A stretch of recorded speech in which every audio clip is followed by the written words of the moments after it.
President Trump का एक official tweet भी आया है जिसमें उन्होंने कहा है कि मैं बड़ा सॉरी हूं, आई एम वेरी सॉरी कि इंडिया का 3 राफेल शॉट डाउन हो गया। और इनफैक्ट जो डेली टेलीग्राफ का मैंने नाम लिया वो बहुत ही एक परसुएसिव पीस किया जिसमें उन्होंने लिखा था कि ये जो वॉर है, वॉइसेस आया है, वो क्लियरली शो करता है जो आपने पहला सवाल पूछा कि इंडिया तो अजीब तरह से आइसोलेटेड है, चाइना से आइसोलेटेड है। चाइना का टोटल बैकिंग पाकिस्तान को मिला। टर्की से आपने पॉइंट आउट किया कि टर्की से जब जिसके साथ हमारा बहुत ज्यादा बायलैटरल ट्रेड चल रहा था, उसके पहले बताने दीजिए चाइना के साथ हमारा हाईएस्ट बायलैटरल ट्रेड था, इनफैक्ट मोर देन यूएस। तो उससे तो आइसोलेटेड हैं ही, टर्की से भी आइसोलेटेड, अजरबैजान से आइसोलेटेड। अस्सलाम वालेकुम नाजरीन, जैसा कि आपने हाईलाइट में देखा, मज़ीद वीडियो कुछ सेकंड के बाद आपके साथ शेयर करते हैं। पाकिस्तान ने भारत को जंगी मैदान पर ही नहीं शिकस्त दी बल्कि सफारती मैदान पर भी शिकस्त दे दी है। भारतीय मशहूर जर्नलिस्ट भी ये बात मानने लगे हैं कि पाकिस्तान ने हमें हर महाज पर शिकस्त दी है। सबसे बड़ा जो पाकिस्तान ने इस बार काम किया वो है भारतीयों का झूठा प्रोपेगेंडा, जिसे पाकिस्तान ने इस बार नहीं चलने दिया। तो चलिए आपको मज़ीद भारतीयों की ज़ुबानी सुनाते हैं कि वो अब कैसे एक एक करके अपनी शिकस्त को तस्लीम करते जा रहे हैं। वीडियो में मज़ीद आगे बढ़ने से पहले आप लोगों से गुजारिश है कि अगर आपने हमाद रिएक्ट चैनल को सब्सक्राइब नहीं किया तो चैनल को लाजमी सब्सक्राइब कर लें, बेल आइकन को दबा दें ताकि आने वाली तमाम वीडियोज़ आप तक बआसानी पहुँच सकें। कमेंट सेक्शन में अपनी कीमती राय का इजहार भी लाजमी किया करें। वीडियो अच्छी लगे तो लाइक करना मत भूलें। इंडिया हैज़ बीन आइसोलेटेड और आज डायरेक्टली इनडायरेक्टली 3 देश तो एक साथ पाकिस्तान के पीछे दीवार बन के खड़े हुए दिखाई दे रहे हैं। चीन जो कह रहा है कि आयरन ब्रदर हैं, टर्की वो कह रहा है कि तुम्हारे दुख में सुख में जब भी होगा हम पूरी तरह से आएंगे। और एक चीज और याद रखिएगा, जब टर्की वहां अपने को कमिट कर रहा है तो टर्की नाटो का दूसरा सबसे बड़ा देश है अमेरिका के बाद, 9 लाख की सेना है और टर्की में अमेरिका के nuclear warheads 20 nuclear warheads NATO की संधि के तहत वहां स्टेशन है। तो अमेरिका टर्की अलग नहीं है, वो दोनों एक हैं। तो अमेरिका भी जिस तरह का अभी हम लोगों को समझा रहा है कि चलो वहां चलो, लाइन में खड़े हो जाओ, उनसे बात करो, अच्छा तुम पहले उनको नमस्ते करो, तुम हाथ बढ़ाओ, हाथ मिलाओ, हाँ हमने हाथ मिला लिया, हाँ हाथ मिला लिया, अच्छा अब गले लगो, अब गले भी लग गए। कुछ इस तरह की बातें ट्रंप जी कर रहे हैं और खुलेआम इंडिया से इससे ज्यादा क्या कहेंगे कि उसको एप्पल वाले को कह रहे हैं कि नहीं यहाँ फैक्ट्री नहीं लगाना, यहाँ से हटो। तो ये सब लोग उनके साथ खड़े हैं। आपको क्या लगता है कि हम आज विदेश नीति के हिसाब से we are totally isolated? Pakistan जैसे देश को चीन, टर्की और ये सब लोग उसके साथ खड़े हो गए हैं, हमारे साथ अभी भी एक भी देश खड़ा नहीं हुआ है। मतलब भूटान तक ने ये स्टेटमेंट दिया है, नेपाल तक ने नहीं दिया है। मतलब किसी से तो मांग लेते हैं कि भैया तुम ही दे दो, मालदीव से कह देते कि तुम ही दे दो। इन तक राष्ट्रों ने आपके साथ खड़े हुए नहीं है। कंडम तो सब कोई भी करेगा, कंडम तो चीन भी करेगा, कंडम तो मतलब ये तो कोई भी कंडम करेगा। अजीत भाई देखिए, आनंद भाई, यदि मान लिया जाए आर्गुमेंट सेक के लिए कि इंडिया बहुत बड़ा अटैक किया पाकिस्तान पर और बड़ा सक्सेसफुल रहा, मान लेते हैं जो मोदी जी अपने भाषण में बोले, तो फिर भी मानना पड़ेगा कि डिप्लोमैटिक फेलियर ऑपरेशन सिंदूर के बाद बहुत मेजर डिप्लोमैटिक फेलियर हुआ है इंडिया का। पहला, जयशंकर कहते थे, जयशंकर के बारे में कहा जाता है कि ये इंडिया को एक तरह से अमेरिका के नजदीक लाए हैं। लोग भूल जाते हैं कि मनमोहन सिंह इसके जन्मदाता थे। जिस तरह से मनमोहन सिंह अपने टाइम में जब प्रधानमंत्री थे तो बुश के साथ मिलके जो सिविलियन न्यूक्लियर पैक्ट किए थे उसको सब लोग आज भूल गए हैं। और जयशंकर नए चाणक्य माने जाते थे कि अमेरिका से बड़ा अच्छा रिलेशनशिप हो गया। और बार बार ये जो रात में फोन करते थे मार्को रूबियो को, सेक्रेटरी ऑफ स्टेट, और वाइस प्रेसिडेंट जेडी वैंस, तो वो सारा अखबार में आता था कि भाई आज रात में इससे बात किए जयशंकर, कल रात में उससे बात किए, डोनाल्ड ट्रंप को ये बोले, ये सारा आता था। और उसके बावजूद भी मोदी जी के स्पीच के जस्ट पहले यूएस प्रेसिडेंट ट्रंप का ट्वीट आया जिसमें उन्होंने क्लेम किया कि अमेरिका जो है वो अंपायर है इंडिया और पाकिस्तान के बीच, आर्बिट्रेटर है सीज फायर का। तो और ये जो है ये नेचुरली जो bilateral aspect of the deal है इंडिया पाकिस्तान के बीच शिमला अकॉर्ड से, उसको वो बिल्कुल खारिज कर दिया। तो ये जो है फेलियर सबसे बड़ा जयशंकर का माना जाए, क्योंकि ये अपने आप को मानते हैं कि ये बहुत बड़े उस्ताद हैं, चाणक्य हैं। इनफैक्ट न्यूयॉर्क टाइम्स एक रिपोर्ट में जिसमें उन्होंने कंपेयर किया जयशंकर को पाकिस्तान के फॉरेन मिनिस्टर के साथ, पाकिस्तान के फॉरेन मिनिस्टर का खाली नाम दिया और जयशंकर जी का पेज 1 का आर्टिकल था न्यूयॉर्क टाइम्स का, लिखा the nationalistic external affairs minister of India Jaishankar. पहली बार किसी ब्यूरोक्रेट को यदि नेशनलिस्टिक कोट अनकोट बोला जाए तो ये तो देश के लिए एम्बैरेसमेंट है।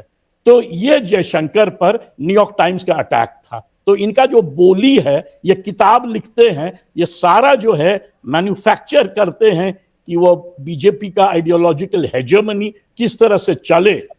इनके जो फादर थे के सुब्रमण्यम, वो जाने माने अच्छे स्ट्रेटेजिक अफेयर्स कह सकते हैं, कुछ लोग उनको हॉक कहते थे, बट वो माने जाते थे अच्छे राइटर स्ट्रेटेजिक अफेयर्स में। ये जो है उस मामले में बिल्कुल मतलब ही इज नोवेयर नियर के सुब्रमण्यम। ये तो है बिल्कुल ही, ये बीजेपी का लाइन जो है एक तरह से आगे बढ़ाते हैं। तो other than what Sheetal ji pointed out, उनका फेलियर्स, उनका बिगेस्ट फेलियर था कि जो इंडिया एक तरह से मेंबर है क्वाड का, अमेरिका से इतना क्लोज, पाकिस्तान और अमेरिका के बीच एक तरह का डिस्टेंस रहा है ऑलमोस्ट, मैं कहूंगा लास्ट 1 डेकेड या इवन लॉन्गर। इनफैक्ट जब से क्लिंटन बने प्रेसिडेंट तब से ये पूरा पॉलिसी बदला कि closeness to India and distance from Pakistan. उसको जो है ये ट्वीट बाय अमेरिकन प्रेसिडेंट जिसपे उन्होंने इक्वेट किया इंडिया और पाकिस्तान को एक साथ, वो जो है शो कर दिया। और यही नहीं, उस ट्वीट के बाद डोनाल्ड ट्रंप ने कहा कि मैंने तो कहा है दोनों को कि सीज फायर नहीं करोगे तो हम ट्रेड बंद कर देंगे तुम्हारे साथ। I am using trade, that beautiful word, वो जो है that will bring the cease fire about.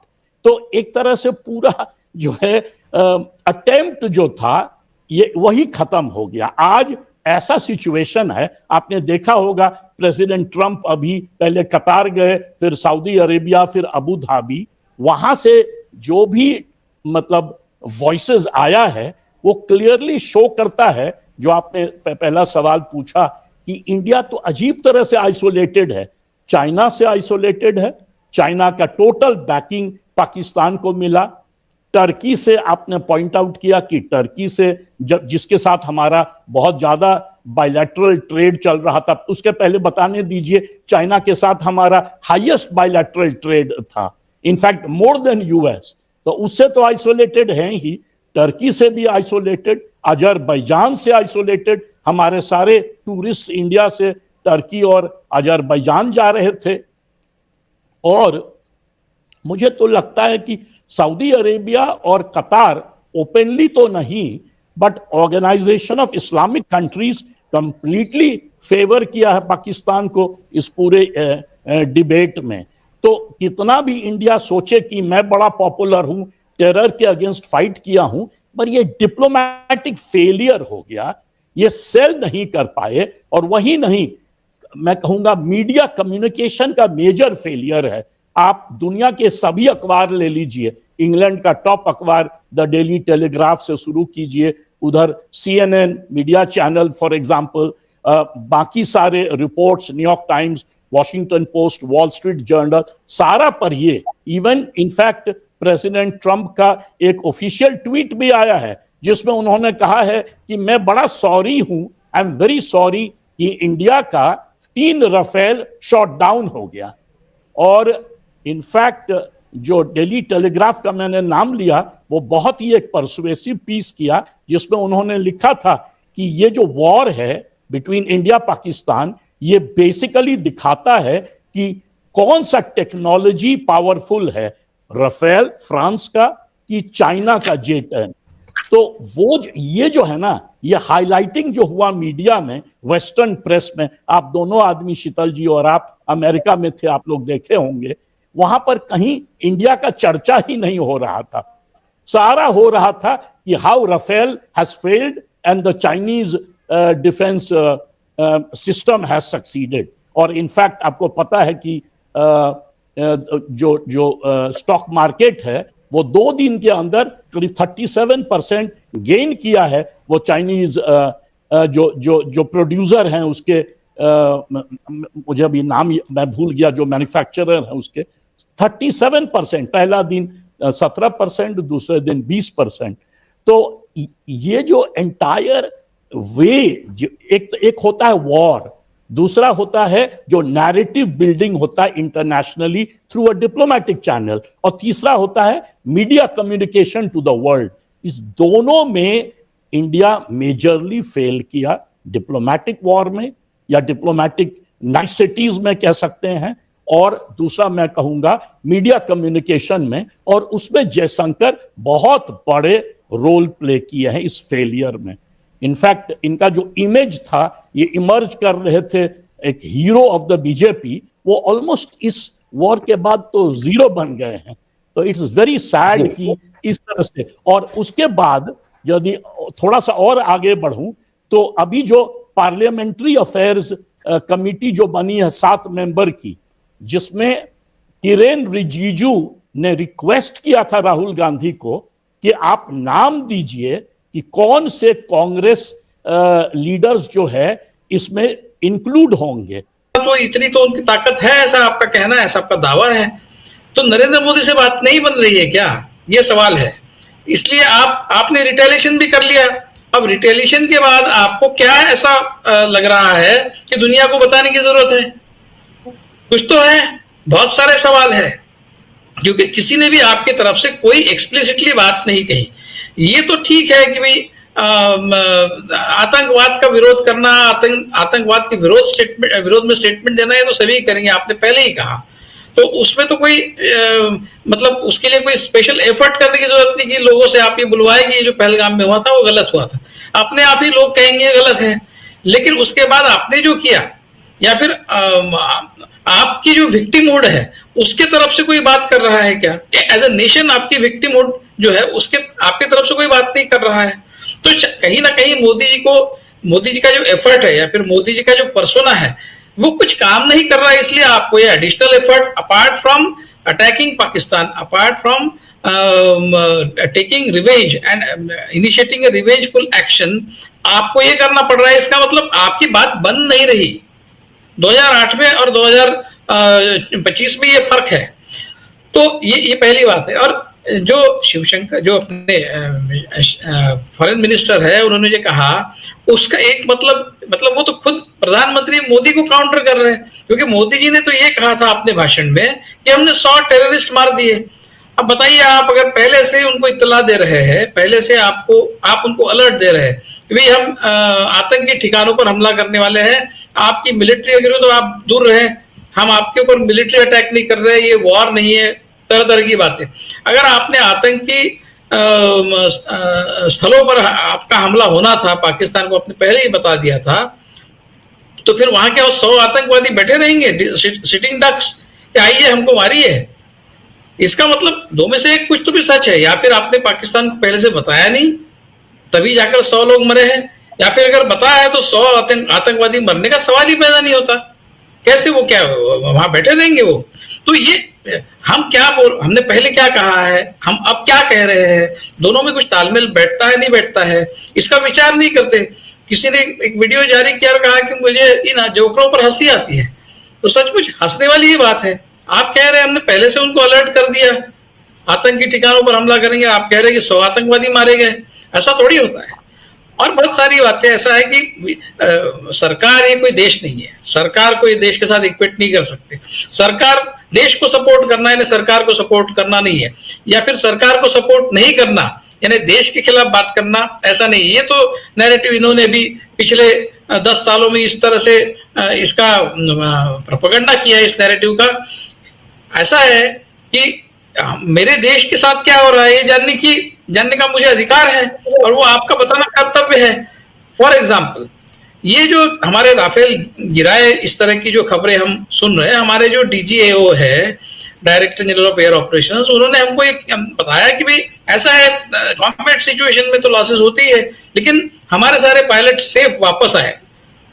ये बहुत इंपॉर्टेंट, इससे एक बहुत इंपॉर्टेंट सवाल पैदा होता है, वो ये है कि हमारे पायलट वापस सेफली तभी आ सकते हैं जब ये सारे प्लेन हमारे एरिया में गिरे हो, हमारे बाउंड्री के अंदर गिरे हो। अगर ये पाकिस्तान में गिरे होते तो अभिनंदन जैसा किस्सा होता जो पिछली बार हुआ था। सारे के सारे पायलट, एक तो पायलट उनके हाथ लगता अगर हमारा प्लेन उनके एरिया में जाके गिरता तो। अब जब हमारे एरिया में अगर गिरे हैं, मान लीजिए हम प्रिज्यूम करते हैं, तो इसका मतलब यह है कि जैसे ही एयरबॉर्न हुए हमारे प्लेन्स वैसे गिरे तुरंत, क्योंकि बाउंड्री क्रॉस करने के लिए कितना समय लगेगा? जहां से एयर बेसिस है वहां से क्या मुश्किल से 15 मिनट 20 मिनट जिस स्पीड से वो जाते हैं उसके अंदर ही। तो जो टेलीग्राफ में रिपोर्ट छपा है उसमें जो कहा है कि जो J-10C और PL-15 मिसाइल का जो कॉम्बिनेशन है, इनको पता ही नहीं चलता था कि जब विमान उड़ रहा है, उड़ने के बाद इनको पता ही नहीं चलता था कि इमीडिएटली उनको टारगेट किया जा रहा है। इस तरह की खबर वहां पड़ी है। तो क्या ये सारी जो बातें हैं, जो सारे तथ्य इनकी बातों से सामने आए हैं, वो तो टेलीग्राफ की रिपोर्ट को सही साबित कर रहे हैं। हमारे पायलट सेफ आए मतलब हमारे एरिया में ही प्लेन गिरे, वरना वो तो पकड़ ही लेते ना उनको। तो ये सवाल पूछे तो क्या हम क्या देशद्रोही हो जाते हैं? भाई ये हो सकता है कि एक वॉर के सिस्टम में कई बार तुम्हारे राइवल को एक एज होती है और पाकिस्तान को एज मिले चाइना की वजह से, और चाइना ने इस युद्ध का एक एक्सपेरिमेंट के तौर पर जो उपयोग किया है, उनका जो मिसाइल है PL-15 और जो प्लेन है J-10, तो इसका उन्होंने जो उपयोग किया, एक्सपेरिमेंट किया कि किस तरह से इफेक्टिव हो सकता है, और भारत के खिलाफ किया। और इससे भी ज्यादा प्रभावी, इससे भी ज्यादा एडवांस्ड ये प्लेन्स और मिसाइल्स उनके पास ऑलरेडी है, ज्यादा रेंज वाले हैं। तो कल जाकर अगर वो भारत के साथ कुछ खुरापात करता है, आपने मौका ही क्यों, आपने रिटेलिएशन किया, इसका चाइना को फायदा मिला, वो एक्सपेरिमेंट कर पाए। अगर आप रिटेलिएट नहीं करते, इस तरह का एक्शन नहीं लेते पाकिस्तान के खिलाफ, तो चाइना ये नहीं करता। अब चाइना को ये पता चल गया है कि भारत की कमजोरी क्या है, और कमजोरी पता चलने के बाद वो और खुरापात करेगा। मतलब आपने at the end of the हासिल क्या किया है? तो ये बहुत सारे सवाल इसमें से पैदा हुए हैं, और इन सवालों के जवाब सरकार तो देने से रही। अब आप एक डिप्लोमेटिक इनिशिएटिव के तौर पर सारे पार्टियों के लोगों को लेके जाने की जो एक कवायद कर रहे हैं, वो अच्छा है, वो करना चाहिए, लेकिन इससे स्पष्ट है कि दुनिया में आपको ये एफर्ट, ये सारा करने के बाद करना पड़ रहा है। इसका मतलब कहीं ना कहीं आपके बारे में जो परसेप्शन दुनिया में बना है वो उस तरह का नहीं है जिस तरह का आप चाहते हैं, जिस तरह का हम इस देश के नागरिक के तौर पर चाहते हैं। उस तरह का परसेप्शन इस सारे प्रकरण के बाद हमारे बारे में नहीं बना है, और इसीलिए आप इस तरह का ये कवायद जो है वो कर रहे हैं। ये इस पर से स्पष्ट होता है। तो मुझे लगता है कि ये सारा जो हुआ है पिछले 10-15 दिनों में, उससे जवाब कम और सवाल ज्यादा पैदा हुए हैं, और ये सवाल पूछना हमारा काम है और उसका जवाब देना सरकार का काम है। लेकिन वो इस बात, मतलब इस तरह का नैरेटिव बताकर कि आप जब देश के साथ खड़े नहीं रहते तो आप देशद्रोही है, इस तरह की बात करके वो हमको दबाना चाहते हैं। लेकिन मुझे लगता है कि ये सारे सवाल बार बार पूछे ही जाने चाहिए। दूसरा सबसे महत्वपूर्ण सवाल है जिसकी बात ये नहीं कर रहे हैं, वही सीज फायर जब आप कर रहे हैं, आप डोमिनेट कर रहे थे पाकिस्तान को, आप तो पाकिस्तान को आपने खदेड़ भी दिया था। और जब सीज फायर, वो प्रधानमंत्री मोदी कहते हैं कि दे वर बेगिंग फॉर इट, वो तो भीख मांग रहे थे सीज फायर की, भैया हमको सीज फायर चाहिए, माफ कीजिए। ऐसा अगर है तो जो डोमिनेटिंग कंट्री होता है, जो विनिंग कंट्री होता है, वो तो बोलता है कि हम सीज फायर करेंगे, लेकिन हमारी ये कंडीशंस है, हमारी ये टर्म्स है। और सबसे बड़ी टर्म आपकी क्या होनी चाहिए थी, सबसे बड़ी कंडीशन आपकी क्या होनी चाहिए थी कि जिन लोगों ने पहलगाम को अंजाम दिया वो लोग कहाँ है बताइए, पहले उनको हमारे हवाले कीजिए, सीज फायर बाद में होगा। अगर आप ये वॉर जीत रहे थे, अगर आपकी जीत हो रही थी, आप डोमिनेट कर रहे थे और पाकिस्तान बैक फुट पर था, तो आप तो सीज फायर तभी करना चाहिए था आपने जब वो आपकी इस, कम से कम इस कंडीशन को सेटिस्फाई करता कि जिन लोगों ने पहलगाम में ये हमला किया वो आपके हवाले करता है, फिर उनका अता पता बताता। ये तो आपने उनसे इन बार्गेन कुछ भी नहीं लिया किस तरह के लोग हैं आप, किस तरह की गवर्नमेंट है, क्या जस्टिस दिया उन 26 लोगों को? पाकिस्तान ने तो उनको मारा, लेकिन उनके मारने वालों को अपने पाकिस्तान से मांग लिया होता तो आप शायद उसका बदला पूरा हो जाता, लेकिन आपने वो नहीं किया। इसका मतलब यह है कि सीज फायर उनको जितना चाहिए था शायद में भी उससे ज्यादा हमको चाहिए था, और हम तुरंत उसको मान्यता हमने दे दी कि चलो ठीक है सीज फायर तो सीज फायर। इस तरह का अगर कोई उसका अर्थ निकाले तो आप उसको तो देशद्रोही कहेंगे। तो मुझे लगता है, लेकिन फिर भी सवाल तो इनसे पूछते रहने चाहिए, और कांग्रेस पार्टी ने, अपोजिशन ने भी पूछने चाहिए। ठीक है, इनके साथ जाना, पर विदेश जाना और इस भारत की बात को समझाना, ये करना चाहिए, ठीक है। लेकिन अब इसी कहीं आप बोले कांग्रेस के 4 लोग इम्प्रॉपर लोग हैं, जो भी है, आपने जो जिन शब्दों का इस्तेमाल किया, तो कनीमोजी के साथ तो आपने क्या किया है पिछले 4-5 साल पहले जो कुछ भी हुआ है, आप तो ईडी की बात भी कर रहे थे, वो कहां से प्रॉपर कैंडिडेट हो गई है आपके लिए? बहुत सारे सवाल है, सारे सवाल उनसे पूछते रहना बहुत जरूरी है उनको। और ये बात तो बिल्कुल किसी को हजम नहीं होगी कि आपने पूर्व सूचना देके 100 लोग मारे। ये तो यानी बेवकूफी कोई कह सकता है और बेवकूफी कोई मान सकता है। आनंद जी।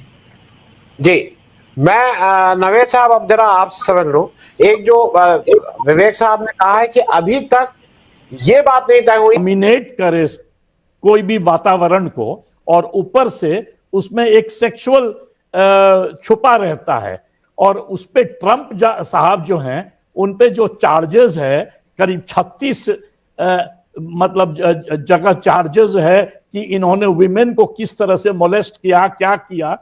तो उसमें अब उसके बाद ये कह रही हैं कि मोदी जी ट्रंप साहब के बाप है, अल्फा मेल में। तो आप सोच लीजिए इसका मतलब क्या हो सकता है। तो अब मतलब क्या बोला जाए, मतलब it's a very embarrassing situation. और थैंकफुली बीजेपी प्रेसिडेंट नड्डा साहब ने उन्हें कहा इसको डिलीट करो, और उसके बाद जाके उन्होंने पॉइंट आउट किया कि पहले बड़ी खुश थी, पुलकित थी कि मैंने ये लिखा है, उसके बाद कहा कि नहीं, नड्डा जी ने कहा तो मैंने डिलीट कर दिया। और उनकी जो ये आदत है, और जैसे शीतल जी ने पॉइंट आउट किया, डिप्टी चीफ मिनिस्टर है मध्य प्रदेश के, तो कहते हैं कि जितने आर्मी है इंडिया के, वो सब जो है मोदी जी के पैर पे गिरे हुए हैं कि आप ही ने ये बड़ा सक्सेसफुल वॉर करवाया। तो इस तरह का जो ट्वीट होता है, एक और मिनिस्टर है मध्य प्रदेश के, तो उन्होंने जो है कह दिया कि हमारी जो स्पोक्स पर्सन है आर्मी की, वो सिस्टर है टेररिस्ट के। मतलब ये बीजेपी जो है मोटर माउथ से भरा हुआ है, चाहे ये मैडम हो या बाकी सब, उनको बोलना बड़ा जरूरी है। और टैलेंट की इतनी कमी है कि कभी अच्छा स्पोक्स पर्सन बन ही नहीं पाते। आनंद जी। मेरे एक संजय झा जी आते हैं इसमें, वो बता रहे हैं कि क्या है, ऑक्सफोर्ड डिक्शनरी खोल के देख लीजिएगा। मैं इसलिए नहीं बोल रहा हूं क्योंकि वो अमर्यादित है। विवेक जी, बस चलते चलते इन लोगों की भाषा कब सुधरेगी? ये असल में हो क्या गया है कि एक ऐसा पूरे राक्षस तैयार कर लिए गए हैं जो खुद ही भस्मासुर होकर अपने ऊपर ही हाथ रखने को तैयार है। तो उनको हरदम इस तरह का चाहिए, उनको कोई गाली देने वाला चाहिए, किसी को गाली देनी ही देनी है। कोई गाली नहीं मिलेगी तो अपने ही प्राइम मिनिस्टर को गाली देने लगेंगे। मुझे ये अजीब सी स्थिति लगती है। बहुत एक संक्षेप में करके खत्म करेंगे कि इस समय it is high time that BJP must understand, introspect कि गाली गलौज से चीजें नहीं सुधरेंगी। आप गाली गलौज करके ना ऑपोजिशन का मुंह बंद कर पाएंगे और ना आप किसी दुश्मन का मुंह बंद कर पाएंगे। लास्ट वर्ड आपसे विवेक जी। अनम्यूट कर लीजिएगा। हाँ, हेलो। फिर से हाँ जी, हाँ। नहीं, जहां तक कंगना रनावत का सवाल है, मुझे लगता है कि अज्ञान मूलक बातें बहुत कहती है वो। मुझे नहीं पता कि उसको अल्फा मेल का सही मायनों में कुछ अर्थ पता है या नहीं है। उसमें जरूर एक सेक्सुअल पावर का एलिमेंट है, क्योंकि वो ऐसा मेल होता है ग्रुप का जो सबको डोमिनेट करता है, और डोमिनेट करता है मतलब हर चीज में डोमिनेट करता है। तो और उस वो बायोलॉजिकल उसमें एक सेंस है, और हमारे प्रधानमंत्री तो नॉन बायोलॉजिकल है, तो हम सबको पता है। तो उन्होंने खुद कहा है मैं नॉन बायोलॉजिकल हूँ, उसके बाद भी कंगना रनावत इस तरह की बात करती है, तो क्या कहना। तो वो लेकिन ये है संघ परिवार का ये खासियत है, कैरेक्टर असैसिनेशन करना, इस तरह की गंदी बातें करना। इनके जो ट्रोल्स है उनकी आप भाषा देखिए, वो जिस तरह की भाषा का प्रयोग करते हैं। मेरी एक फेसबुक के पोस्ट पर इनका एक कोई ग्रुप है, राइजिंग भारत या जय हिंद, ऐसे बहुत सारे ग्रुप्स है, उसमें से एक ग्रुप ने मैं मतलब एक्चुअली बता देना चाहिए, इनको एक्सपोज करना बहुत जरूरी है। उन्होंने लिखा कि आप थोड़ा सा चेक कीजिए, मेरे बारे में लिखा, आप थोड़ा चेक कीजिए कि आपका जन्म कैसे हुआ। ये हो सकता है कि किसी दंगे के दरमियान आपकी माँ के ऊपर बलात्कार हुआ हो, ऐसा मेरे एक पोस्ट पर इनके एक ग्रुप का।